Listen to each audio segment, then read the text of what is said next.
Hi guys, welcome back to my YouTube channel. Please like, share, and don't forget to subscribe. I'm back with an incident that happened at a primary school in Tembisa called Ingciweni Primary School, where a principal and an admin clerk were shot dead. This incident happened on the early hours of the 18th of November, Tuesday 2025, where they were shot. And on the 19th November, on a Wednesday 2025, the finance clerk was arrested. Her name is Mohadi Hope Shongwe. This girl is 26 years old and she's one of who's accused of the double murder. She was confronted by the principal and the admin after an amount of 52,750 was found missing, let's say that. Mind you, it was not just allegations, but the money was transferred straight to her account. This thing asinto ebeyicala okwenzeka yinto obeyidala ayenza, and nge-13 January this year, Ugel went to Facebook and posted with the fake hugs at the office this morning. Efe esingaka ukuthintwa. I think bekafuna ukusho kanjalo. What do you mean Happy New Year? Weren't you the one reporting me to the seniors a month ago? Also, banigqobisa umuthi omushasha with those hugs. I think Ugel was referring that to the admin clerk Unobantu Njombani.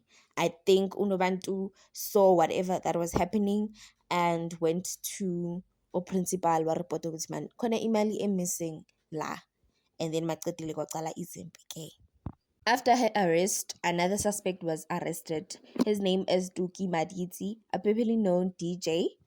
It's Hembisa. He lives back opposite Mukhadi's house. He's the one that was hired to assassinate both the principal and the admin. People are assuming that Ugelnje Usanda izinto. She's young and she wants to be seen as if she's living a lavish life, a fancy life. And girls her age, abafuna opila a fancy life, they go back to school.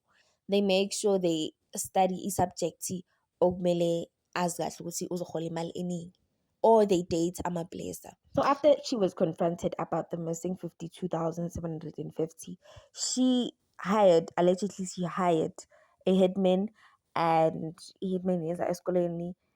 Hitman didn't ask anything, didn't ask money, didn't ask anything. He just went straight and what to both these people. The two have since appeared at court at Tembisa, and their next appearance at court is on the 1st of December 2025, where they'll be told whether they get e-bail or not. So guys, till then, let us just wait and see ukuzenzakalani. Our prayers go out to the families that lost both the principal and the admin clerk. May their souls rest in peace. Guys, what are your thoughts on this? This is so painful. Thank you guys for watching.